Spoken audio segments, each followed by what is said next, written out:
That's okay. The first one was Mariana Jampolsky, Esperando al Padrecito, Waiting for the Priest. And then the dancers were by Nacho Lopez. This is Hector Garcia, Waiting for the Future, or Anticipating the Future.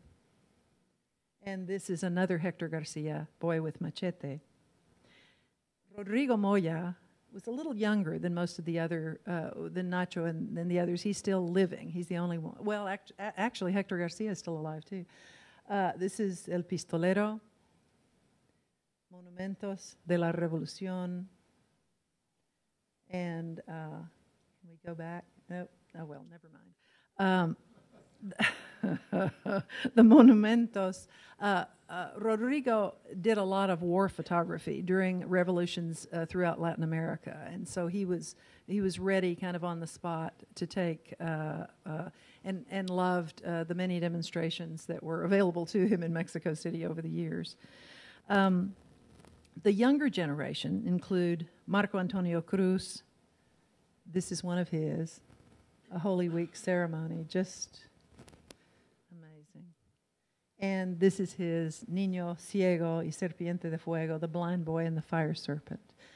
He did a whole series on the blind in Mexico. This is a little boy seeing the fire serpent for the first time. Also, we have Eniac Martinez and Francisco Matarrosas, the Iluminados. Yolanda Andrade did A Pedro con Cariño, To Pedro with Love, and also El Grito, which we've used in many of our publications. She's a great street photographer. This is Ángeles Torrejón, El Columpio, and Antonio Turok, The Cosecha Gloriosa, and Justicia. One of the things that you'll notice as you look at these somewhat blurry images on the screen is the delicacy of photography and how important it is to be able to see a real image, the actual image, to come to a gallery and see the image up on the wall. It's a different experience altogether. You can see them in books too, of course. You can see them on film, but come to it. This is one of the great offerings we have here is putting up the actual photographs, or if you're particularly interested, you can come and look at an entire collection, framed or not framed. Carla will be glad to help you with that.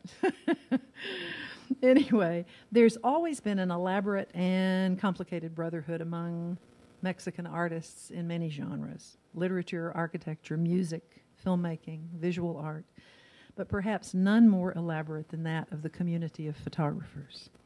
They mentor each other, they compete with each other, they collaborate with each other, they argue with each other, they gossip about each other, they marry each other, but above all, they inspire and support each other. So it's fitting that we see the connection between the artists in this exhibition as we did with the documentarians. Among the highlights are the historical photographs by Hugo Breme. As Steve mentioned, a recent gift from Susan Frost, and much appreciated, and a fabulous, incredible gift, 1,800 photographs. It's just amazing. The work of many, many years of collecting on Susan's part. Working in the 19th and early 20th centuries, Breme is responsible for thousands of pictures depicting everyday Mexican life. They've now become valuable anthropological documents. He became a Mexican citizen, lived most of his adult life in Mexico, just as Mariana Jampolsky did. She became a Mexican citizen as well, and so they're considered and so certainly felt themselves to be Mexicans to the core.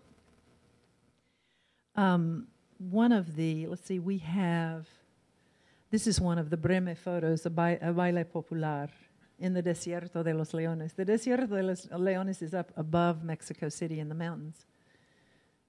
So great to see that. And then this is one from the takeout card, the Tlalmanalco, Morelos. You can see why these are so valuable.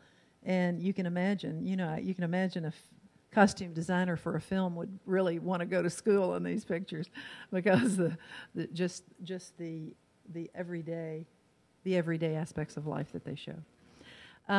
Mentored by Breme was Manuel Alvarez Bravo, who brilliantly and obliquely interpreted the Mexican aesthetic for over 70 years. He's represented here as well. Bravo is the giant. He lived to be 100 years old. I think he died in 2002, maybe. And I mean, or maybe it was 2000. But anyway, 100 years taking pictures from the time he was in his 20s. I mean, he knew everyone. And this is a new photograph for the collections, Maniquíes Riendo, Laughing Mannequins. We also have El Ensueño, The Daydream, the Fin de Tianguis, End of Market Day. We have several of his on display. Mannequins were a very popular motif for Hector Garcia, for Nacho Lopez, for Manuel Alvarez Bravo. Appropriately, the artist who studied with him and who's taken his place as the premier photographer in Mexico, that would be, and one of the world's best, it's Graciela Iturbide, is also in the show. We have her Baño de Frida. She was the first photographer invited into the La Casa Azul, which some of you have seen if you've been to Mexico City, is Frida. It was Frida Kahlo's house. There was a room that was just closed up over the years. They called it her bathroom, but it was actually kind of more extensive than that. And it was opened up after more than 50 years of just being closed. I don't know why. I don't know whether all of a sudden somebody just said, well, why don't we open that room up? But they did, and they found it intact as it was when it had been closed. And they invited Graciela to come in and be the first photographer to take pictures there. So there's her bathtub. You can see her body cast, sort of the support. You know, she was terribly injured early in life, her crutches, picture of Stalin, and I believe that's her prosthetic leg, I think, in the bottom. It was certainly part of what they found in the baño, and it kind of indicates what high regard Graciela, in what high regard she's held in Mexico, that she would be the first one they would think of to ask in. She did this Villista as well, and the Cristo shows her wonderful, enigmatic. Graciela's pictures are not like any others. They're surreal on one level and very revealing on others, and beautifully composed always. Also, in turn, the works of her acolyte Maya Godet are represented. This is Collantes from a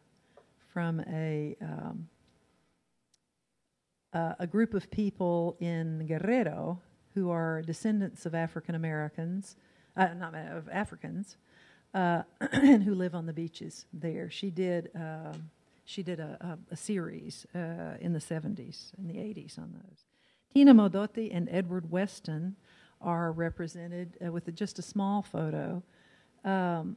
It's part of a wonderful trove of pictures that are connected to the book called Idols Behind Altars, which was written by Anita Brenner. She hired Modotti and Weston to do the photographs for the book, and so we have a lot of the work prints, which are fabulous and rare.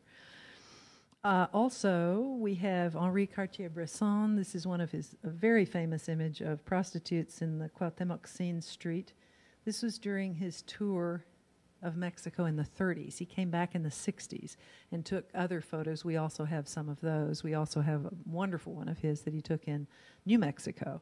There's a retrospective that just opened at the Museum of Modern Art in New York. I think 300 photographs of Cartier-Bresson, which I'm planning on going to see if I can. All of these people were direct influences on and colleagues of Manuel Alvarez Bravo, and they're all, as I mentioned, included in the show. Mariana Yampolsky was more or less the godmother of the Wittliff Mexican photography collection. And she first traveled to Mexico in the 1940s just because of Tina Modotti, and her perfect prints are on the gallery walls as well.